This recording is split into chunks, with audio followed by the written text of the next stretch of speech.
All right. Good evening, everyone. Thank you for joining us tonight for our second of three Urban Critical Zone Data Jam webinars.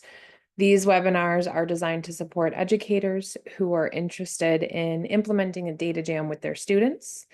These could be educators who are interested in actually participating in the official Urban Critical Zone Data Jam competition, or educators who are just wanting to get to know the data jam process a little bit better and maybe thinking about doing the critical zone data jam as an end of term or end of unit project with their students. Tonight, as I said, or morning or afternoon, if you're watching this webinar later on, tonight is the second of three in our seminar series this year. The first webinar has been posted to the website. This webinar is being recorded and will be posted later on. So we'll go ahead and get started. I'd just like to start us off with some introductions. My name is Angie Hood. I'm your host for the evening. I'm an education program leader at the Carey Institute of Ecosystem Studies. That is located in Millbrook, New York. I'm working in Baltimore with some of the education grants that we have going on down here, excuse me. That other fine human being that you see on your screen is my boss, Alan Berkowitz. He is the head of education in the Carey Institute of Ecosystem Studies. He is unfortunately not able to join us this evening, but he sends his blessings, and he has been working in Baltimore, where I am, for many, many years on different education and outreach initiatives. So just to give us a quick idea of what will happen in tonight's webinar, I have a brief agenda or to-do list here for us. So right now we are in the welcomes and going over the objectives. We'll go through each of these items this evening and we will adjourn. I always like to end cap with some extra time at the end for optional questions and answer sessions. So tonight's programming should be pretty straightforward. But as always, if there are any questions, feel free to add those in the chat, to email, or to reach out after, especially if you are watching this recording and not participating live. So tonight's objectives, we have to start with the overall objective of the Urban Critical Zone Data Jam, which is to promote data literacy. And in the Urban Critical Zone Data Jam, that data literacy is being promoted using actual local data sets collected by the researchers along the fall zone. For those of you who missed the first webinar, we had 3 of our researchers present at the first webinar to give us a little bit of an introduction into each of those data sets that we'll be featuring. The objectives of tonight's webinar specifically is to hopefully give you, the participants or the later viewers, an opportunity to learn about ways that you can support your students in their data jam data quest. So last time we talked a little bit about different ways to visualize data platforms and about the data itself. Tonight, we're going to dig a little bit deeper into what to actually do with those big data sets that your students will be working for. So we'll do that by thinking about the best way to create visual representations using our data sets, helping support your students interpret and analyze the information presented in those data sets, and also then to kind of get them set up for that written report to communicate what their data's telling them. What is the story that they're finding? So in our last webinar, we did sort of take a moment to define data literacy. This is the same definition that we use. This is the NCES definition. Most definitions of data literacy are something very similar to what we have here. But essentially, data literacy is just the practice of being able to examine and understand data in order to draw conclusions and communicate those conclusions to others in order to make decisions. So that's the definition of data literacy that we've been building our webinar off. And what that looks like in a data literate individual is that person can read data, they can work with data, they can communicate information found within the data, they can reason with the data, and they can critique data-based arguments. All of this, again, is review from our first webinar, but data literacy is central to the Critical Zone Data Jam and to all Data Jam enterprises. So we have to talk about that before we get into the data. At the end of the day, why is data literacy such a big deal? It is so important to find simple and effective solutions to real world problems. Data is the world trying to tell us what's going on inside of it, outside of it, above it, within it, in the critical zone. And we, through data literacy, can explore what the world has to tell us through data to find those simple and effective solutions. We will definitely be talking a little bit more about our Data Jam website tonight during the webinar, but this again is where we kind of left off last week at our previous webinar number 1. So to just kind of point out where you can find the webinars once they have been recorded, when you go to the Urban Critical Zone Data Jam website, which you can do so by either following this bit.ly link or simply Googling, which is a verb now, simply Googling Urban Critical Zone Data Jam competition. And the Carey Institute is where that website lives. If you Google or use this bit.ly link, you'll come to our Urban Critical Zone Data Jam competition website landing page. That is never not going to be a mouthful. Along that landing page, you will see a sidebar that looks like this, and we are posting our webinars in the Getting Started UCZ Advisor resources. So this is a screenshot from the website. All of our hyperlinked items in here will take you either to a different website or will help by downloading some resource. If you ever come across anything in our website that seems like the hyperlink is broken, please reach out. My contact information is at the end of tonight's webinar. Excuse me. The webinar recordings will be linked on that website. This is the hyperlink that would take you from the website to our first webinar. I will also be posting the slide decks. These hyperlinks take you to registration for webinars 2 and 3. Again, that is where you can find the first webinar recording and the supporting slide deck. We're here to talk about the Urban Critical Zone Data Jam, so we need to know about the Urban Critical Zone Data Jam data sets. Same web address, so Urban Critical Zone Data Jam competition, or using this bit.ly link that you see on your screen. Along that same sidebar, you'll see this tab, which is Urban Critical Zone Datasets. When you click on that, you'll see some contact information, additionally, some tips and tricks for downloading the data or getting it into a data analysis platform. And way down at the bottom, you will see 3 tiles that feature our 3 Urban Critical Zone Data Jam sets for this 2025 Urban Critical Zone Data Jam competition. Each of those data sets does include a brief introduction to both the Urban Critical Zone project and that specific data set. It does come with a metadata page when you open up the workbook. So anytime you click on one of these tiles, you'll see a button that will take you to the actual data set. The data set is going to be presented to you as a view-only Google Sheet, and we'll do some navigation to this a little bit later. Through that Google Sheet, you'll notice that it's a view-only Google Sheet. You'll have to make a copy of that for your own if you do want to do any kind of modifications to it. We talked about how to do that in our last webinar, and it's especially important if you're using the Code app for data analysis. But once you do open that Google worksheet that has the Data Jam data set within it, you will find a metadata page, the data set itself, and maps of the watersheds for each of the data research sites that are included in that set. That concludes the review from webinar number 1.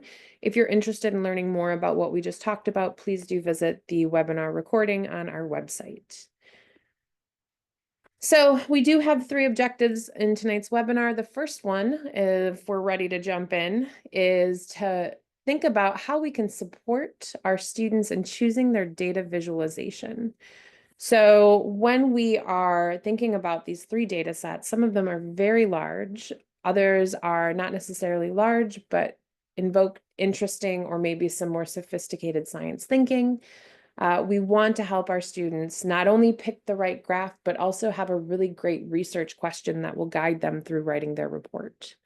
So in tonight's webinar, we're only exploring two options that you can offer to your students to help them formulate the research question, but it's two of many. This is not an exhaustive list. It's just two that we as educators have found useful in our own implementation of data exploration, like Data Jam in our classroom.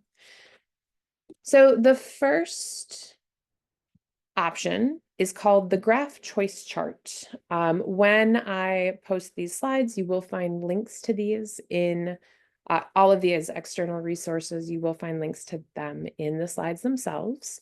The graph choice chart is a really interesting, and I've found with my students, high school 10th graders, easy to use decision-making tree that can help students decide which graph is best for their data representation based on their research question. So this first option does require students to have a precisely worded research question before they start graphing. And so in order to help our students or facilitate that creation or formulation of the research question, we suggest that first the students use the information provided in the About Data tab to consider the following questions. And like I said, I will navigate to let's go ahead and navigate right now.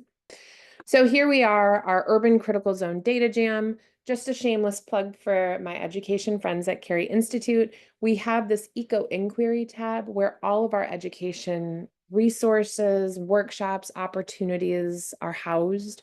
You can see the Urban Critical Zone Data Jam button there, but if you're interested, there's a lot of really great resources. So we're here in the Urban Critical Zone Data Jam competition website. Here are some of the items that I showed you earlier. So here's that sidebar. You can see getting started, essentials and registration. We'll talk about a few more of these this evening. So the Urban Critical Zone data sets, if I click on that, and as I said, we give you tips and tricks for downloading and accessing the data in different ways. Because like I said, when you do open up one of these data sets, I'm just going to pick stream chemistry across the fall zone. When you do pick one of these, in order to access the data, so here's the background about the project and the data set itself, the research, you click on these blue buttons and that will open up, not in a new tab, that will open up your data set. And so you can see the About the Data tab here, and it provides a lot of information, background information, data collection site methods, source of the data set, additional comments, and then one of the most important things, of course, the variables that are being studied. These do vary from data set to data set, but they all come with an About the Data tab. The number and types of tabs will also vary between data set and data set. However, they will all come with the About the data itself, and the maps of any watersheds that are part of that particular data set. So you can see we have multiple maps for these watersheds because we have multiple watersheds in this data set. So again, we're thinking about how we can support our students processing this huge amount of information. This could be really overwhelming for students who maybe aren't comfortable working with data in this form. A lot of times our students are just given a graph and we say, here you go, let's analyze this. In this case, we're asking them to start with that raw data and build something visual from it. So to any student, whether or not they're comfortable with data, this large data set could be a little bit overwhelming. And so again, what we're asking you to do is to start your students off with the About the Data, bite-sized pieces. The best thing here is to just have them look at what information is provided in this data set and answer a few questions. Now, those questions are, where is the data being collected? Who is collecting the data? Why is the data being collected? What are the independent variables and in what units are they being measured? What are the dependent variables and in what units are they being measured? Again, this information is all provided by the About the Data tab. Students might not know right off the bat what the independent and dependent variables are. They could make some inferences or educated guesses. In this preliminary step, we're just really trying to get them to think about what information is provided, not necessarily make sense of it yet. So once the students have completed this preliminary investigation, which is essentially, again, just looking at what the information is in the data set, then you can ask them to formulate their research question. Essentially, what do they think they might be able to answer given the information that's provided in the data set? Once they do have that research question, again, in order to use the graph choice chart, that GCC, they have to have a precisely worded research question. But once they have that, then they can use the graph choice chart. So just to remind you, when we are looking at that graph choice chart, again, I'll have this link for you so you can have a bigger version that you can read all the words in. Once you have your research question, then your students can work with this decision-making tree to determine what the best chart will be for them. So we have our research question, we've gotten to know the data and we've come up with this. And so once we're here, then we can start that decision tree by deciding which of these groups our research question most closely aligns with. And then they just follow that decision tree until they get to the graph that they are determined to use. So that was our first option. So the graph choice chart. So as a quick review, students get to know the data using the About the Data tab that's provided. They come up with their research question based on the information that they've just reviewed, using the questions that we have here as a guide. Of course, you can create your own questions. And once they have decided what kind of question might I be able to answer using this data set, they've formulated their research question, they can use that graph choice chart to determine what graph to use. Option number 2 is a little bit different. And this is essentially just a drag and drop exploration for your students. So this is going to be a little bit less structured, essentially using a drag and drop data analysis platform like CodeApp. If you were present at our first webinar, you know that I absolutely love CodeApp. For reasons why, go ahead and watch that webinar. So this drag and drop data analysis like CodeApp, and there are others out there, the drag and drop allows students to basically just, as informally stated, mess around with the data. They can pull different data to different axes. They can use that data to create legends within the graph. It's really just kind of a see what you get by doing different things in the data analysis platform. And so what we would expect for students using this method is that their research questions will probably look a little bit different. And it's almost like instead of using their research question to decide what type of graph to use, they're using different types of graphs and data visualization to come up with a research question. So it's almost like the reverse of the first option that we talked about. So what might 2 research questions from those different approaches look like? I'm going to tell you. So the first things first, please do not try to read the text that's along the right-hand side of the screen. This is just a screenshot from the About the Data tab that I had just shown. Again, when these slides are posted, you'll find a link to that so you can see if you wanted to read all of those words. So if we follow the procedure that we had outlined with the GCC, which is giving the students the information about the data set, giving them those pointed questions to answer, a student might come up with a research question through this thought process. And I am going to just read this for you. So here's a student's thinking maybe. I see that the data offers total nitrogen, TN concentrations across all 8 research sites. I wonder, and in bold here I have hypothetical student research question. Does TN, total nitrogen, vary significantly between the research sites?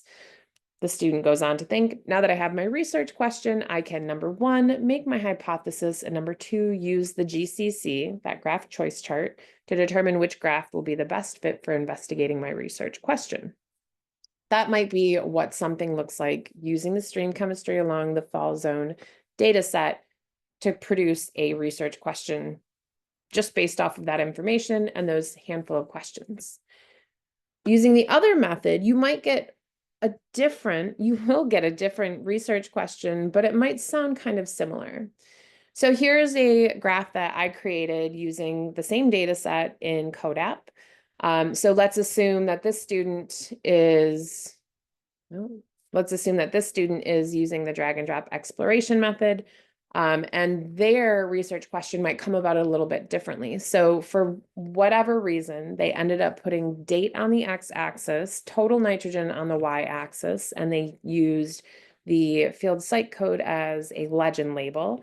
And they look and they think, weird, both of these pennypack watershed sites have way higher total nitrogen concentration than the rest of the research sites. I think my research question will be, why are the total nitrogen concentrations significantly higher at the pennypack research sites compared to the others? So you can see that both of those options have pretty similar kind of setups, and they're investigating similar research questions, but they got to that research question in two pretty different ways. And so for students who might be intimidated by using data and looking through all of this information, a lot of it is relatively full of jargon, right? It is scientific research from, actual real life scientists in the urban critical zone research theme. They might feel comfortable looking through all that information, in which case using the graph choice chart is another great resource to get students critically thinking about how to analyze data. But if your students might be a little bit more timid or less inclined to feel comfortable with large data sets like this, these drag and drop methods are really fantastic. So now we have, through one method or another, come up with our data visualization, our graph, our chart, however we want to think about that. What do we do with that now, right? If the end goal is to produce an urban critical zone data jam competition submission, now what do we do? So a lot of times, that first hurdle of creating the graph definitely can be a struggle for students, but even using a graph itself, that can be a little bit of a head scratcher. So we're hoping that the resources that we have for you tonight will help you support your students thinking about the graphs. So essentially what we're thinking about here is structuring students' thought processes, starting from the small and working our way out to the big picture items. So we have 3 different steps to help students essentially digest what they see inside their data visualization, their graph or their chart. And the first step is to just unpack it. So the students need to take time to contextualize and get to know the data. This first step, unpacking the data, essentially has the students ask the question, what information do I have here? So with the information, again, provided in the About the Data tab, students will have to answer, or should start off by answering the following questions. Where is the data being collected? Who is collecting the data? Why is the data being collected? What are the independent variables, and what units are they being measured? What are the dependent variables, and in what units are they being measured? And if these seem a little bit familiar, they are. These are the same exact questions that we recommend that you use with your students to help them use the GCC graph chart choice model. But if your students use the other method, that kind of drop and drag exploration method to come up with their data visualization graphs or charts, then they should definitely take the time to unpack the data, right? So now that they've got the chart and they've kind of contextualized that information, now they can look at about the data information and start assigning the information provided in the variables and the sites and things like that to the actual graph that they're using. So no matter what method you use, including another method that we haven't gone over here tonight, you definitely want to make sure that your students take the time to unpack the data. We're not asking them to interpret or analyze yet. We just want them to take stock of all of the different variables and other background information that they will need to know about in order to think through their research question. Step 2, now that we've unpacked the data, we can start interpreting the data.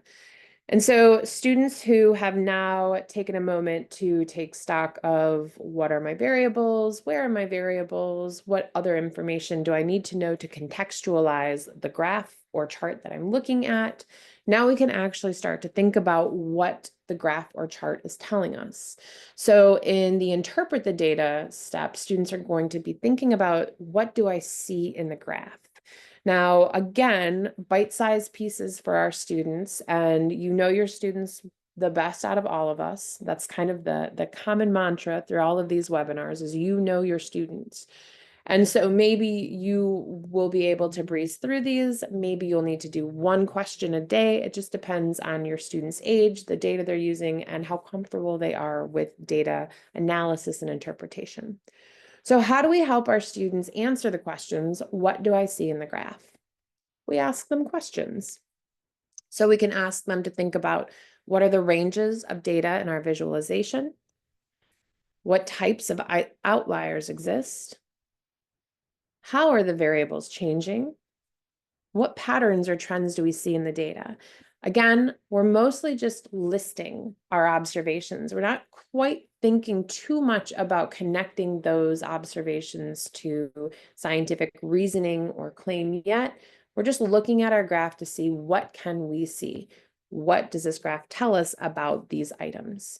This is not an exhaustive list. Of course, you have a million other things that you could ask your students to help them just unpack the graph. What do they see? And of course, those types of questions that you ask will also depend on the type of chart or graph that your students have settled on. So these are not a one-size-fits-all questions, but they're really good general questions to get your students to start thinking about what do I see in the graph? Another great resource, it's linked here, it'll be available when we upload the slides, is the identify and interpret strategy, commonly known as the I squared or the I2 strategy. I and many teachers that I work with have used this strategy to great effect with students, and it's kind of the same thing where it just breaks it down into small pieces. Don't worry about big picture yet. Let's just take one piece of information at a time. And it also uses a lot of closed reading strategies. So students will be writing on the graphs and really just kind of getting their hands metaphorically dirty, trying to think through what we can see on these charts or graphs. So that's step number 2. So step number 1, we've unpacked the data. We have just finished interpreting the data, and now we're ready to analyze the data. In my experience, this is the part of data analysis that my students always struggled with the most. It really kind of goes into that sense making. And so we're asking students to take these little pieces of information that they've gleaned from their data visualization, things like what are my variables? How are the variables changing? And now we're asking them to connect these things to either learning that they've already done in your class or in previous classes, or in the case of the data jam, possibly doing additional research to find out more information about the science that supports those patterns and trends. So in this third step, which is kind of the biggest piece of the puzzle, students need to think about what does it all mean? So in the analyzing the data step, again, this does tend to be where students struggle the most, especially when, like in the data jam, there's external research expected. They're expected to find information on their own in order to help support the answer to their research question or the claim that they make. So as part of the judging rubric, and we'll talk about where to find that right now. So as part of the judging rubric, you'll be able to see, let me show you where to find that. So again, here I am at our Urban Critical Zone Data Jam competition website. We have some important documents. We'll talk about these a little bit later as well. But the important documents are here, and one of those is our judging rubric. I always like to give my students the rubric so there are no surprises, although I'm usually surprised anyways once I get the results. But right down here, so we have rubrics, and you'll see these when we take a look next week at our creative webinar. You'll see that there is a rubric that we recommend that we will use for the competition. If you're doing this with your students without entering them in the competition, we recommend you use this to help score your students' projects. And right down here, we do have, so it should be right in here through their justification. And I think that is just a bad editing choice on my end, so I'll add that back in. But as part of the student's justification, they will be asked to represent their scientific resources with at least 2 additional outside resources beyond the data set.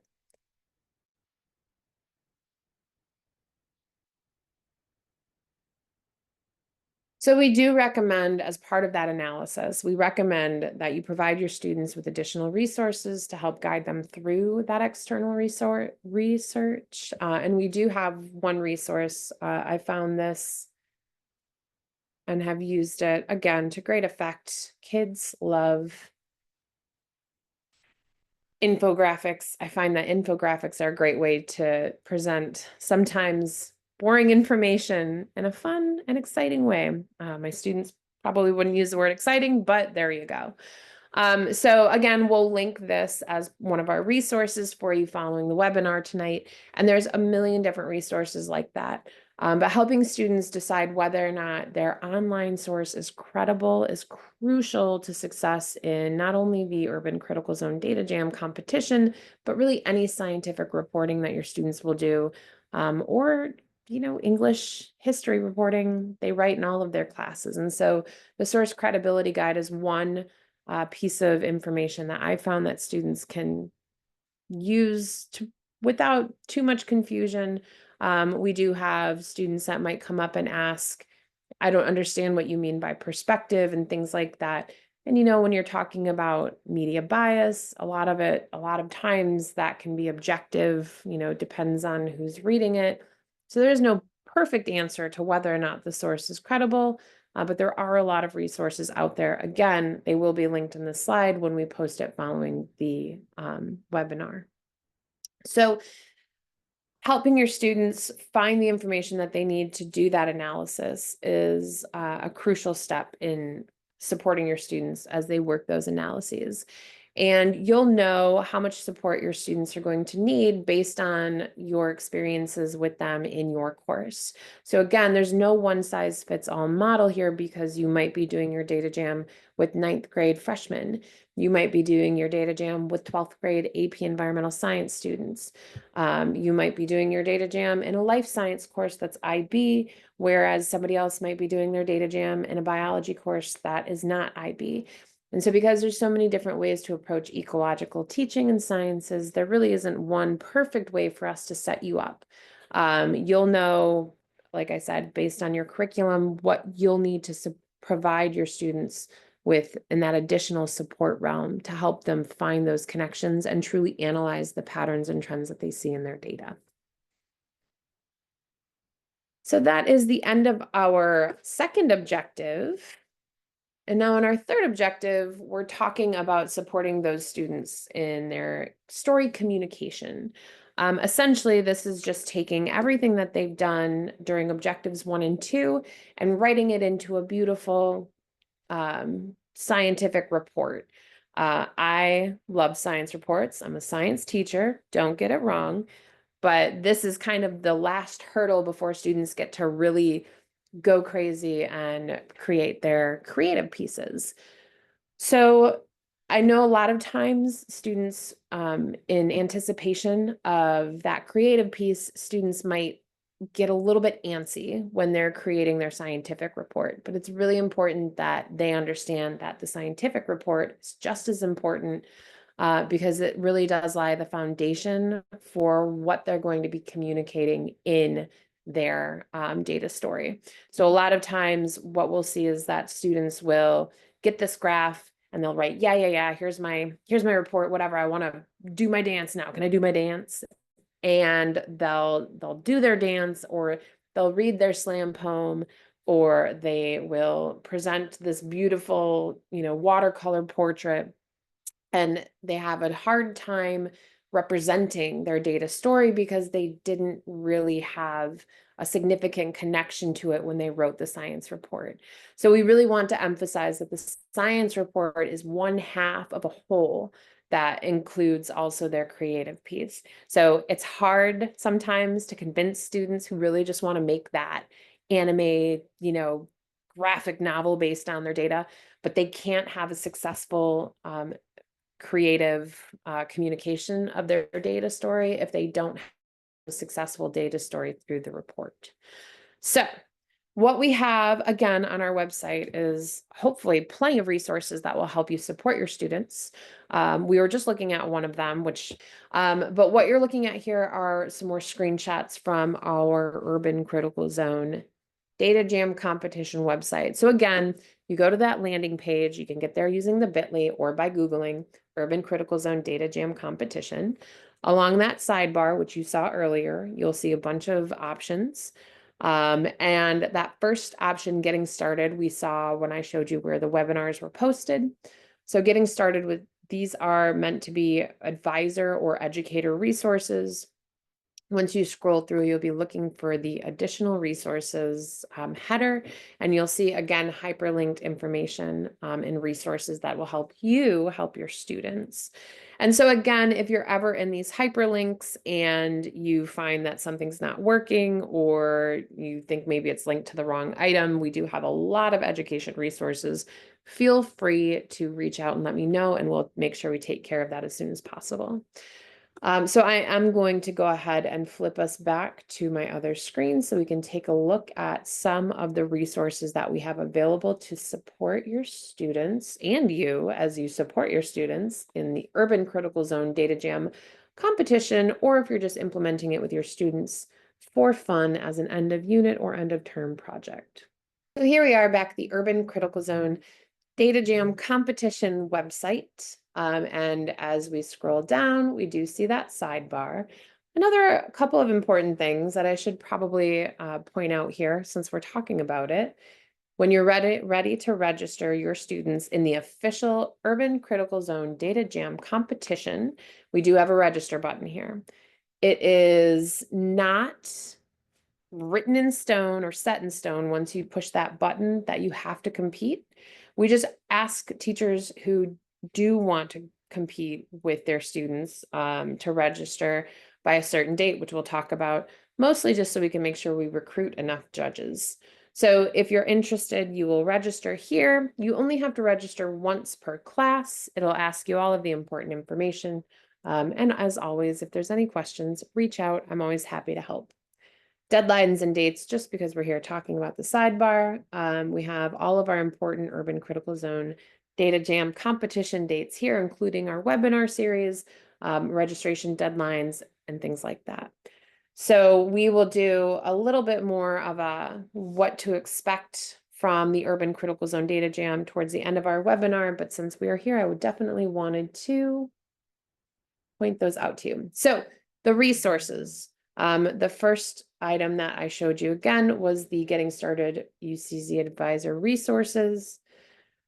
And there's a lot of information here. The first and most important thing that I like to point out is that you can compete with your students. There's cash prizes, a fun data jam celebration ceremony where Alan sings. It's the best reason to go every year, even if you don't have students that are in the competition.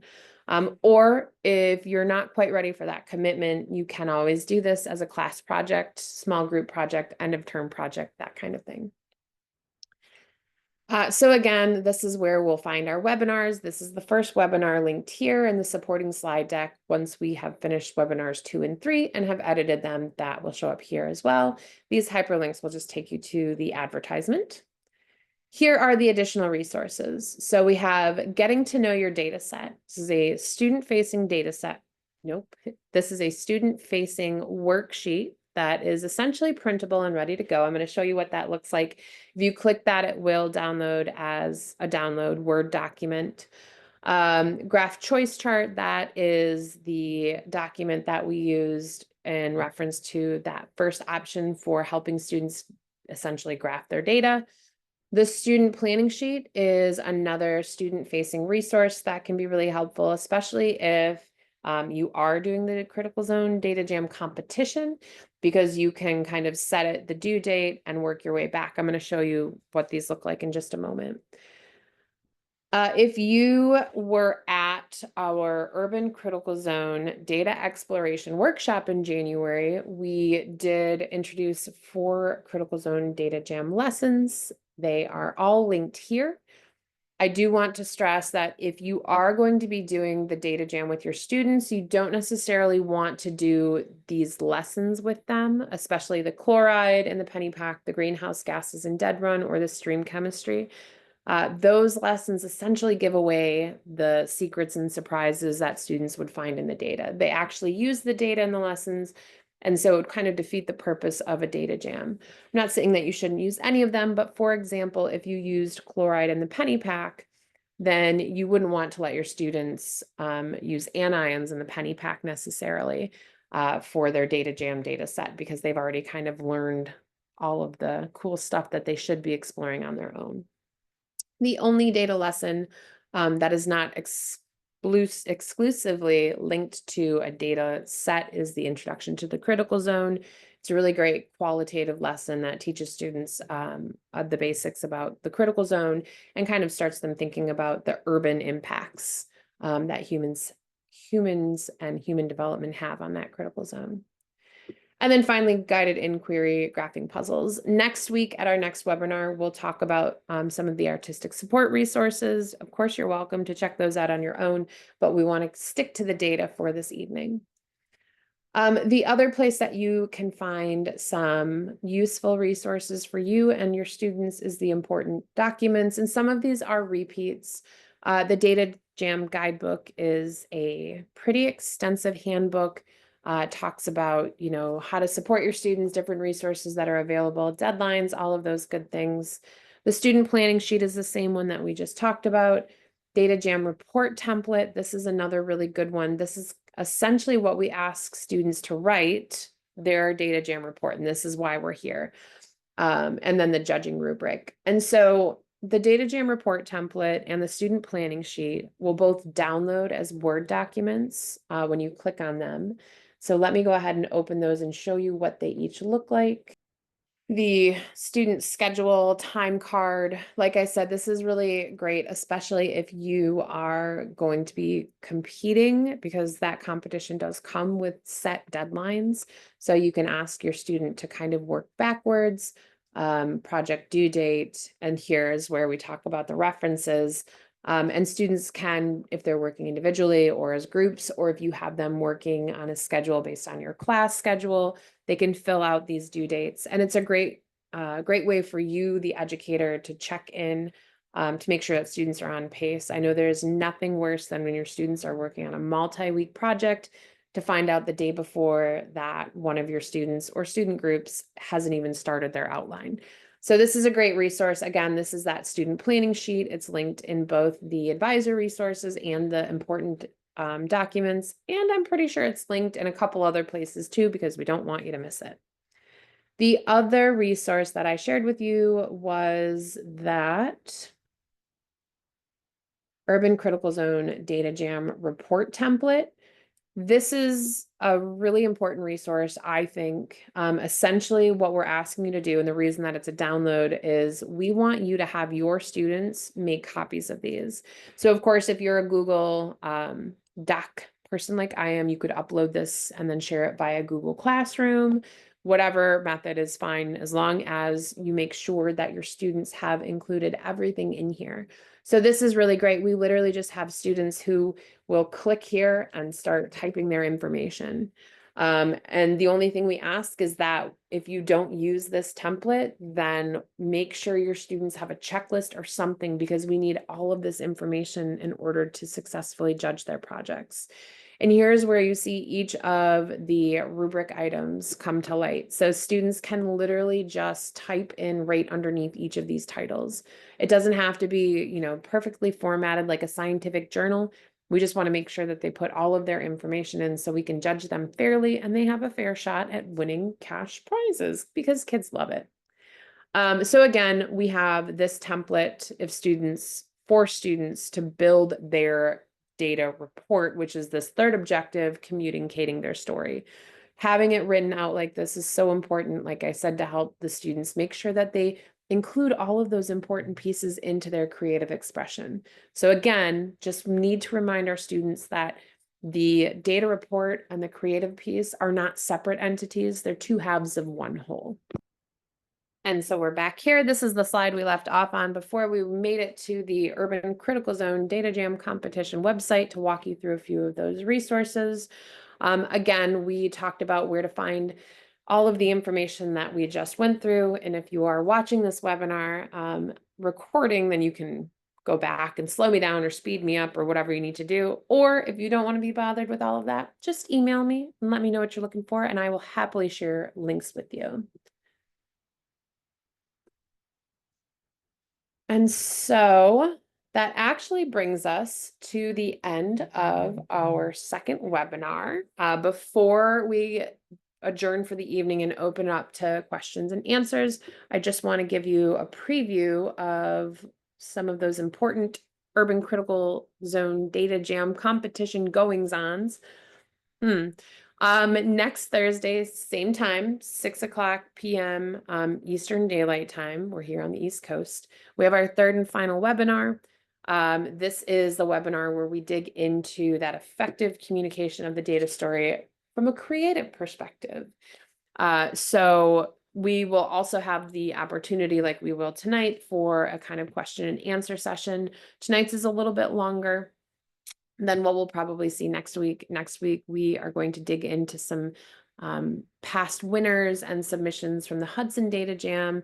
I find that showing students other students' work can be really inspiring. We'll also look at some more kind of professional, I guess you could say, done by adults. Some more professional visualizations, creative visualizations of data that exist out there. And again, all of these resources are found on our website or linked through our guidebook. So there's lots of different ways for you on your own if you just can't wait till next week to find this, this information. It is about a little bit over 2 weeks until the Urban Critical Zone Data Jam competition registration. Again, that's just to make sure that we have enough judges for your students' projects. One thing that I do want to point out is that if you do enter in the Urban Critical Zone Data Jam competition, I will be available for in-class visits to help support your students. If you are within a reasonable distance, they could be in-person in-class visits. If you're a little bit too far away and the budget just doesn't unfortunately justify me jet setting to Honolulu to help support your data jam, although I'd love to, then we can do virtual in-class kind of data jam supports. We've used both of them at the Hudson Data Jam and they work really well. The only caveat is that we do ask that your students are in charge of those sessions. So we want to know what are their questions and how can we help support them. And then if you do choose to compete in the Urban Critical Zone Data Jam competition, all submissions would be due on May 6th. So again, you can register. You register once per class, and if you end up feeling that maybe the deadlines are just too much, or you've gone off track, or you're just not ready to formally participate, then you can always not submit your projects. Other than that, we have, and I'm going to switch back one more time. We do have along our sidebar here additional important dates. So if you're ever wondering, oh, what did Angie say I needed to do these things by? So they're all here, including all the way through the virtual Data Jam celebration where we award prizes. If you do want to know a little bit more about the incentives that we have for your students, we have, oops, here we go. Essentials and registration, another one of our resources. We do include what those prizes are. We do also for educators who are participating in the Urban Critical Zone Data Jam competition, we're offering stipends for this spring as well. I don't have that number off the top of my head, but if you are interested, you can contact me and I will be able to give you a little bit more information. It does require you to submit Data Jam submissions from your students as part of the official competition. And there are limited numbers of stipends that we are offering, but it's just another incentive to get you to incentivize your students to participate in the Urban Critical Zone Data Jam. So again, just checking out the Urban Critical Zone Data Jam competition website can be a really great way just to kind of informally get to know a little bit more about the expectations, what would go into it, and the due dates that are associated with officially competing. If you do choose to do a data jam, but not as a competition, my virtual office is always open. You can email at any time if you have questions or want to know the best, method of doing something. I'm always available, even if you don't officially sign up for the competition. And now that really does bring us to the end of our second webinar. So thank you so much for spending the evening with us. If you have any questions, my contact is there. Feel free to peruse the Urban Critical Zone Data Jam competition website and reach out if you have any questions, comments, or concerns. I'm always here and happy to help. I'm going to go ahead and hit stop recording. So thank you all so much.